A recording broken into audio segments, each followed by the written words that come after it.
Eu sou o professor Edgar Ribeiro. Hoje venho representar a equipe Mila Toledo Fitness para um bate-papo de extrema importância, tá? Com a psicóloga Bianca Barbosa. Nós iremos abordar o tema A Saída é para Dentro, tá? Ela vai trazer hoje a importância da psicoterapia, a importância do profissional da psicologia para a nossa sociedade. Perfeito.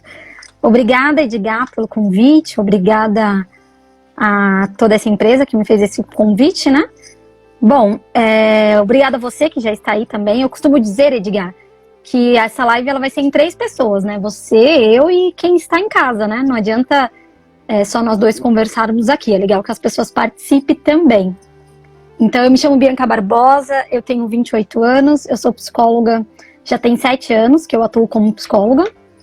Eu trabalhei 11 anos numa empresa, no RH, então eu já trabalhava com pessoas com desenvolvimento humano, mas tem 7 anos que eu atuo somente como psicóloga. Hoje eu sou psicóloga clínica, então eu atendo pessoas, faço terapia, eu atendo também profissionais, eu atendo em 2 academias, então isso é legal. Eu cuido bastante de pessoas que buscam, né, essa qualidade de vida, que busca saúde física e saúde mental também. Qual que é o viés da nossa sociedade em relação ao profissional da psicologia, a psicoterapia? Legal.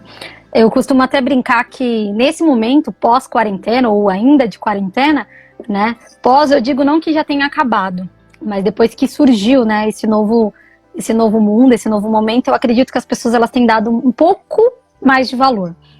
Mas esses mitos que você disse, né, que a sociedade ela implanta como, isso é só para quem tem dinheiro, ou só precisa quem tem condições, só faz psicoterapia, só passa em psicólogo quem tem condições financeiras, só faz análise. Se analisar, isso sempre foi deixado como uma questão para quem tem dinheiro, né? Nunca foi deixado como uma questão importante. E o legal, assim, eu já escutei diversas frases, né? Isso, eu passo por isso, eu convivo com isso desde o momento que eu tomei a decisão de estudar a psicologia, e isso tem 12 anos.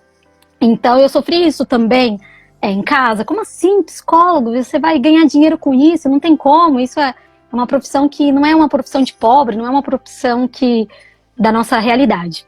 Bom, o que eu quero? Primeiro mito, então, é isso. Não é verdade. Primeiro que todo mundo tem a sua consciência, sua mente, os seus sentimentos e precisa ser cuidado. De nada adianta. Você falou da ciência, né? Eu acredito. E outro mito que eu escuto bastante é assim: o meu psicólogo é Deus, meu psicólogo é Jesus, né? Eu sou o meu psicólogo, minha terapia é treinar. Realmente, para o corpo é uma terapia. Para o corpo, para a sua saúde física, realmente é muito bom. Bianca, eu melhoro também a minha saúde emocional. Verdade, porque você melhora na frente do espelho, então é importante você ter esse amor próprio, né? Mas não deixa de ser mais importante ou menos importante você ter o Jesus ou Deus, você ter a sua crença, mas você também saber que a sua mente ela precisa de cuidados.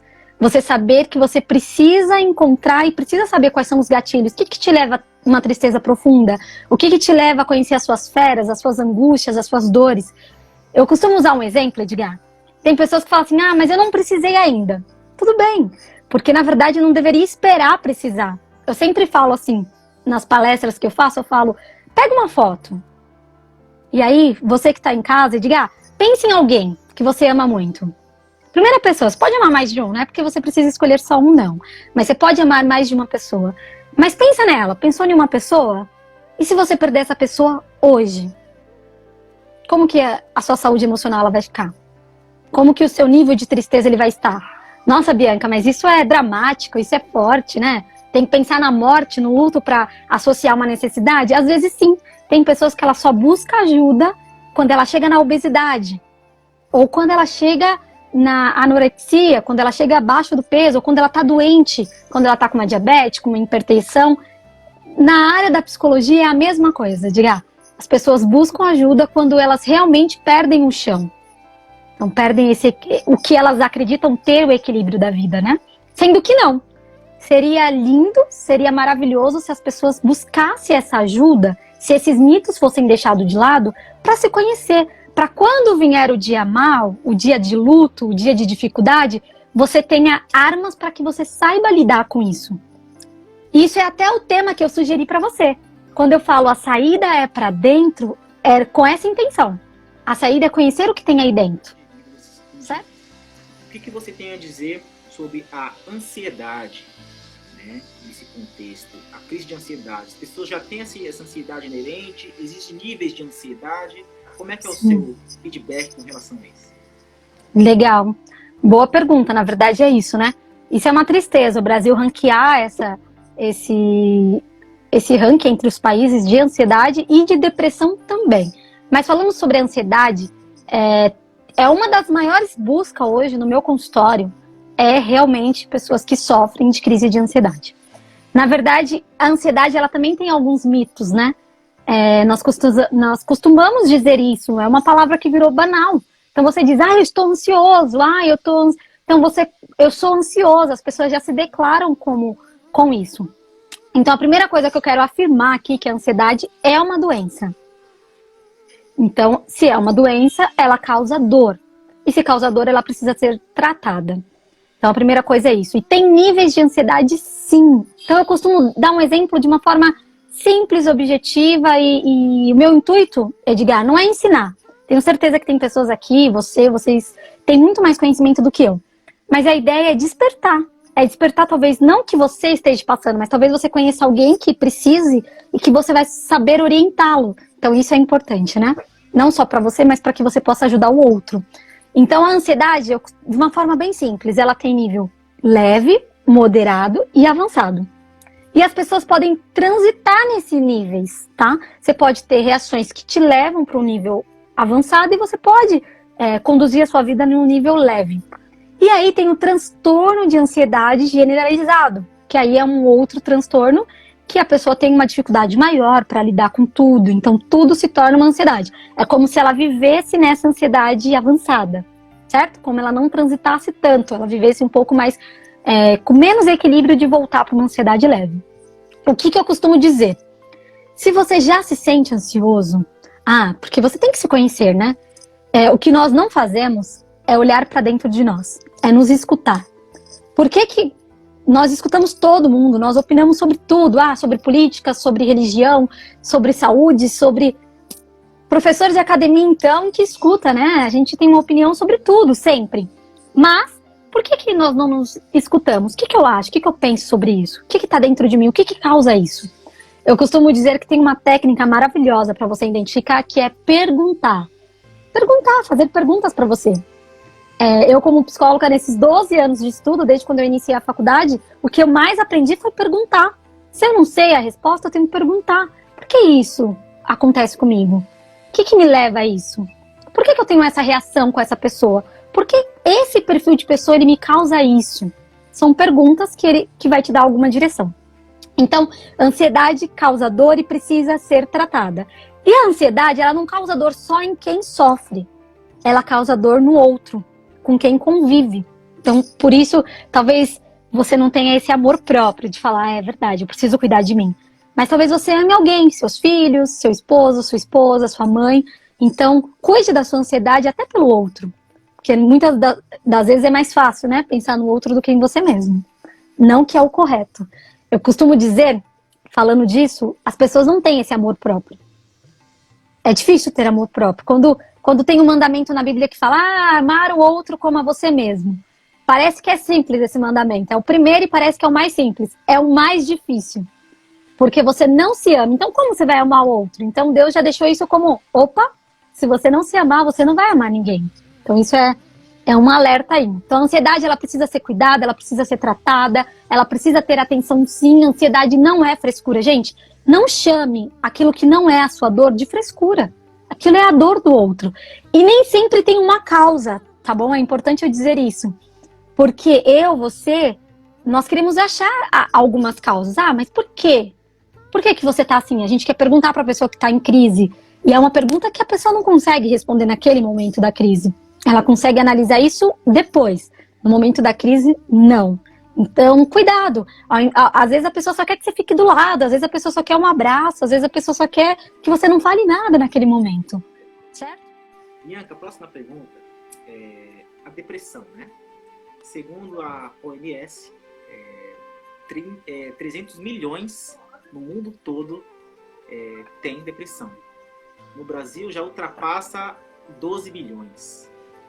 Gostaria que você falasse sobre esse item tão importante, considerado aí, né, a doença do século XXI, o MUNS. Sim. É verdade. Eu vou dar um outro exemplo, eu gosto bastante de analogia. E mulheres, né, nesse ranking aí que o Brasil já domina e está distante dos outros, isso é muito ruim. Nós deveríamos dominar outros rankings, né? Então esse é um ranking ruim que nós dominamos. E as mulheres, elas também estão acima, né? Então as mulheres são as pessoas que mais sofrem de crise de ansiedade e da depressão. E aí é uma informação também do INSS, dizendo que 70% dos afastamentos das empresas tem sido por questões psíquicas. Algumas, denominada a grande parte, eles usam esse exemplo, mais de 50% dessas 70% é a depressão. Então é dela que eu vou falar também. Qual é o exemplo que eu dou? É como se fosse um guarda-chuva, Edgar. Como se fosse um guarda-chuva. Então a depressão, o que é? Eu costumo, mais uma vez, falar, gente, não se rotule. Eu encontro pacientes no meu consultório que falam assim, eu tenho depressão há 20 anos. E aí eu tenho depressão há 20 anos, eu vou investigar isso. Porque a depressão não é uma doença que é para existir para você para sempre. Eu costumo usar o exemplo que ela é um estado. A depressão, ela é um estado onde você passa por aquela doença devido a algo que te levou para ela, certo? Então eu costumo dar um exemplo bem simples, como se fosse um poço. Então você tá andando no seu quintal e você cai nesse poço. Só que quem disse que você tem que morar nesse poço? Quem determinou isso na sua vida? Ninguém. Então você tem que criar musculatura para sair desse poço. Só que o que acontece? Aí uma vez você sai, certo? Você tem ali, você sai do poço. Você levou alguns dias, alguns meses, mas você sai. Só que aí você cai de novo. E aí você fica nessa até você perder os seus músculos mesmo. E aí você não tem mais força para sair. E aí você só vê o que é o poço? O poço você só vê a luz quando o sol tá no meio-dia. Você não vê mais a luz o dia inteiro. O poço você come pelas migalhas das pessoas. Você come se alguém lembrar que você está ali. E é assim a depressão. Mas o que eu tenho para dizer é que assim, você consegue sair desse poço. E depois pegar a paz de areia e jogar nesse poço. Para cobrir esse poço. E ele fica ali como, no meu quintal teve um poço. Mas ele já não está mais aberto. E por que as pessoas saem e voltam para esse poço? Porque elas não tampam o poço. Então isso eu costumo dizer. Como eu estava dizendo, é um guarda-chuva. Então pode vir uma tristeza, algo acontece na sua vida que leva uma tristeza profunda. Aí é chamado de estado depressivo. Só que ele puxa a ansiedade, que puxa a síndrome do pânico e vai puxando outras doenças. Então é isso. Por quê? Ai, Bianca, por que puxa outras doenças, Bianca? Isolamento. O que o poço leva? A um isolamento. No poço você não vê a claridade, você não se alimenta direito, você não faz exercício no poço, certo? Então você não tem uma noite de sono legal e tudo isso vai te levando a um isolamento e é onde vem outras doenças. Então, cuidado. Não se aceite depressivo eternamente. Então, se alguém disse isso pra você, não aceite. Não aceite um rótulo como uma doença eterna. Não, é um estado e você pode sair desse estado. Então, a primeira coisa é isso. Eu gostaria, você falou lá de rótulo, né? E existe aí uma relação entre estereótipo e mídia social. Então, muitas pessoas querem ser fulano de tal ou fulano de tal. Né? Isso acaba acarretando uma série de questões negativas. Né? Eu gostaria que você falasse um pouco sobre isso e qual o recorte que a gente tira de aspectos positivos e negativos dessa relação entre o estereótipo e a mídia social. Perfeito. Isso é uma outra doença do século XXI, né, Edgar? Essa questão, porque nunca antes nós ficamos tão ligados a isso, né? Principalmente nessa quarentena tem aumentado isso, aumentado as comparações. Eu tenho recebido no consultório, eu estou atendendo de forma online, mas eu também atendo 2 dias da semana de forma presencial. Então hoje é um dia que eu atendo presencial. Eu corri aqui para almoçar e vou voltar para atender. E aí eu tenho recebido pessoas assim, saiu na mídia uma notícia sobre Relacionamento abusivo. Tem diversas pessoas se colocando nessa condição sem estar. Bianca, claro que tem diversas pessoas que estão e que não enxergam essa condição também, é uma realidade. Mas o que eu quero falar com isso? Olha aí, a mídia está fazendo com que você enxergue o que não é verdade. Aquilo que não é a sua realidade. Então, cuidado com isso, cuidado. Estou usando esse exemplo porque eu tenho recebido muitas questões a respeito disso. E aí elas querem, todos os problemas da vida dela, elas encontraram na mídia. O que é? Era por causa do meu relacionamento abusivo. E elas colocam aquilo dali e elas não fazem nada para resolver. Então, cuidado com isso. E sobre a questão do corpo, isso é bem mais sério, porque as pessoas, elas costumam, o like, o seguir, você costuma querer ter aquela vida. Você acredita que tudo que a pessoa vive é aquilo dali, é um corpo bonito. E não, até para aquele corpo bonito tem um trabalho, e muito trabalho. Mas tem toda uma coisa por trás. Tem uma questão genética? Tem uma questão genética. Mas, e aí eu tenho pessoas que elas conseguem esse corpo que elas desejavam, ou o peso que elas queriam na balança. E aí elas percebem que não era aquilo o problema. Então o que eu deixo como alerta é assim, se basear em um corpo, gente, eu até trabalho isso, eu acredito em 3 verbos. Você precisa visualizar o que você deseja, você precisa acreditar para que você realize. Então, visualizar, acreditar e realizar. Então, você tem uma base, eu quero ter o corpo do Edgar. Eu tenho mais ou menos a altura dele, eu tenho mais ou menos a idade dele. Tem que basear nisso, altura, idade. Eu quero ter o corpo do Edgar. Ótimo, eu vou me espelhar no Edgar. O que o Edgar faz? O que o Edgar come? O que o Edgar treina? E aí, usar isso, visualizar o Edgar é legal. Então, cuidado. Visualizar aquele blogueiro, aquela blogueira que você segue, aquela pessoa que você admira, é legal. Eu tenho pessoas que eu admiro como psicólogo. Eu tenho pessoas que não é psicólogo, mas que eu admiro em questão de mídia social. Eu tenho pessoas que eu admiro como empresária, que eu falo, caracas, essa mulher é sensacional como empresária. Mas é diferente a admiração, eu visualizar o que a pessoa faça para que eu possa duplicar e fazer aquilo dali, o bom que aquela pessoa tem, mas não eu querer ter o que aquela pessoa tem, não eu ser o que aquela pessoa é. Então visualize coisas boas, mas acredite em você para que você realize aquilo que você quer realizar. Então cuidado, gente, esse caminho, principalmente do corpo perfeito, esse caminho que nós encontramos nas mídias sociais, principalmente no Instagram, que é um aplicativo de fotos, cuidado, porque se isso estiver te levando além daquilo que você visualiza, acredita e realiza, tá errado. Então isso é um alerta, sim. E você, Edgar, deve ver isso diversas vezes, né? Professora, eu quero ter esse corpo aqui, o que eu faço? Qual é o remédio que eu tomo? As pessoas querem milagre, né? Eu costumo usar um exemplo, tá? Nós vivemos, o século XXI é uma geração onde tem pessoas que falam, nós estamos na era da informação. Discordo, tá? Eu acho que já passou. Porque informação tem muita, Edgar. Informação no YouTube, livros, hoje nós temos acesso à internet. Então já passou a era da informação. Nós estamos na era da ação. Sabe quem ganha mais? Quem age mais. Sabe quem aprende mais? Quem age mais. Sabe quem tem um corpo melhor? Quem age mais. Quem busca mais aquele corpo. Então, nós estamos na era da ação. Faça algo para que você saia de onde você está. Você saia do ponto A para o ponto B, você precisa agir, você precisa entrar em movimento, certo? O que é a motivação? Mas eu não tenho motivação, Bianca. Motivação é o motivo que faz com que você gere alguma ação. Então, se você não está gerando ação, você não encontrou o motivo. Encontre o motivo que você vai conseguir chegar onde você deseja, certo? Então, cuidado, alerta. Gente, não tem muito o que se falar disso. Cuidado. Não queira ser aquilo que você não é. E eu vou te falar, sabe por que as pessoas fazem isso, Edgar? Porque elas não sabem quem elas são. Sabe por que você quer tanto ser o outro? Porque você não sabe quem você é. De novo, eu volto no mandamento. Você não se ama, você não vai amar o outro. É amar o outro como a você mesmo. Então, cuidado. Se ame em primeiro lugar. Senão você não vai amar as outras pessoas. Qual a dica para a gente se manter forte e saudável mentalmente? O que a gente precisa fazer? Quais os caminhos que nós precisamos percorrer para estar forte no estado de espírito e mente? Legal. Muito boa pergunta, Robson. Obrigada por participar. Eu costumo dizer que é uma trilogia, né? Nós somos 3.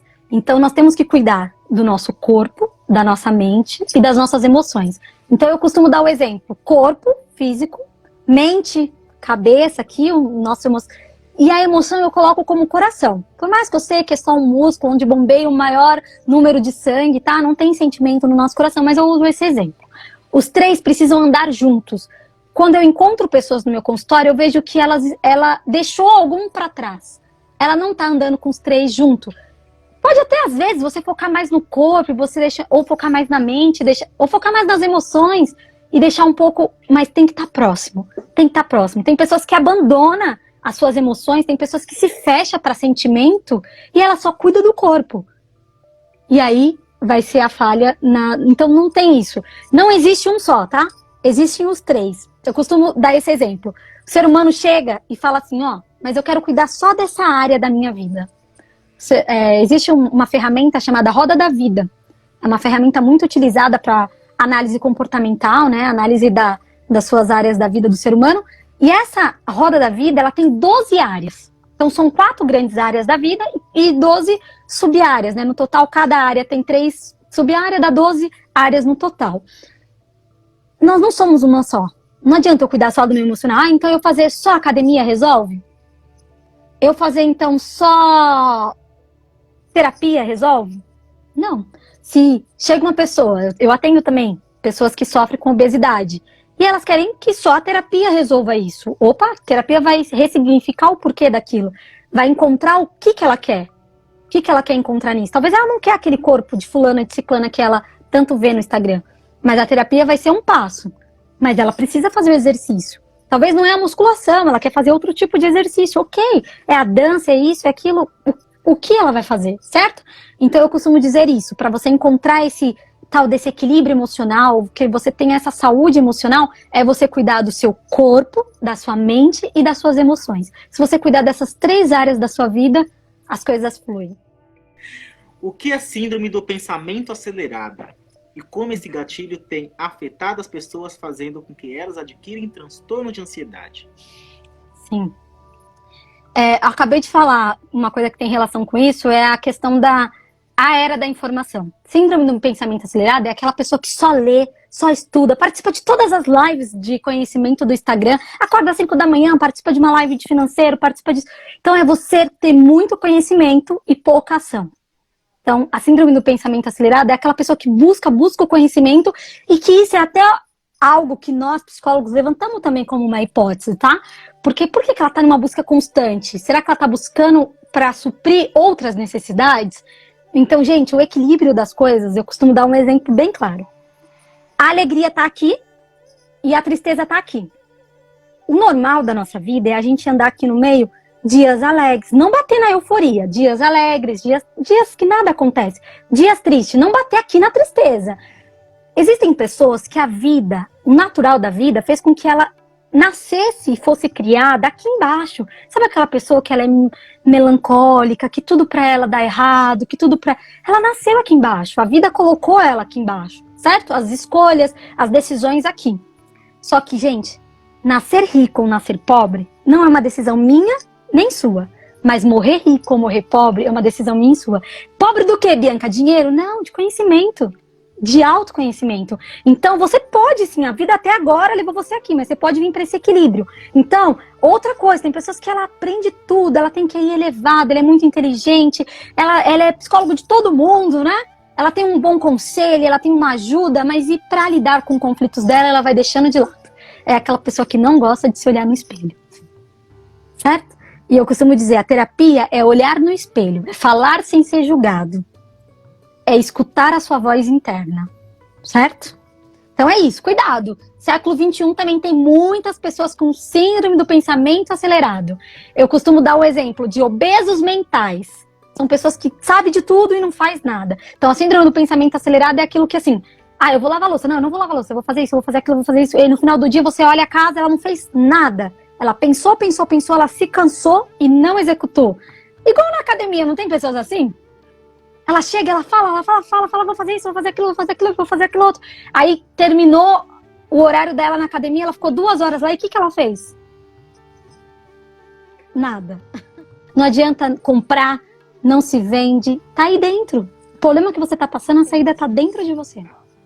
Gratidão, contem comigo porque for preciso, eu amo esse contato, eu amo o ser humano, falei que ser humano é difícil de ser entendido, mas é preciso. E eu amo isso. Então, é legal que contem comigo, equipe, contem comigo, profissionais. Precisando, eu estou aqui. Tá bom. Bianca, muito obrigado, tá? Fique com Deus.